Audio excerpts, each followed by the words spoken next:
تخيل كده، هل ممكن يكون في فرق بين يسوع اللي الكنيسة بتعلم عنه ويسوع الحقيقي اللي عاش على الأرض في التاريخ؟ سؤال ممكن يخليك تفكر كتير، صح؟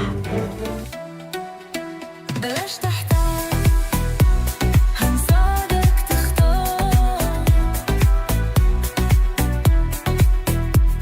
المنيو، وقتك دهب، اختار اللي ينفع. أهلا بيك في المنيو، هنساعدك تختار تتعلم إيه وسط بحر الكورسات والمصادر اللي على الإنترنت.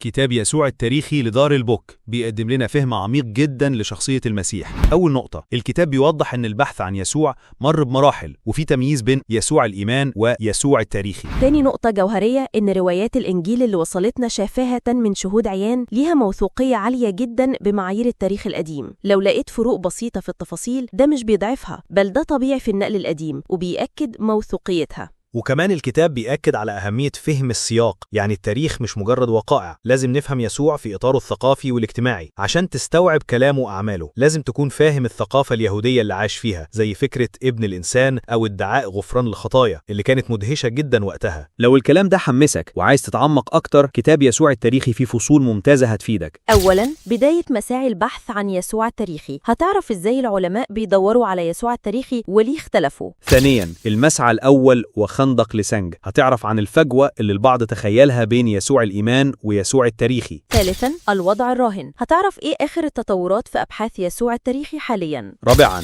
عمل التاريخ وحدوده، هتشوف إزاي المؤرخ بيشتغل وإيه حدود العمل التاريخي. خامساً، النقل الشفاهي قبل تدوين روايات الأناجيل. سادساً، الثقة في النتيجة، القدرة على الإيمان، هتلاقي كل الفصول دي وأكتر في الكتاب اللي استخدمنا معلوماته في وصف الحلقة. وكمان حطينا لك رابط في الوصف ل AI تقدر تسأله في محتوى الكتاب ويرد عليك. جرب تسأله بصفتي شخص مسيحي، إزاي الكتاب هيفيدني في تعلم المبادئ الكتابية؟ قولولنا في التعليقات، تحبوا المنيو الجاي يكون عن كتاب إيه؟ لو منيو النهاردة أفادك، يا ريت توصله لناس تانية يمكن يستفيدوا هم كمان. المنيو، وقتك دهب، اختار اللي يناسبك. سلام.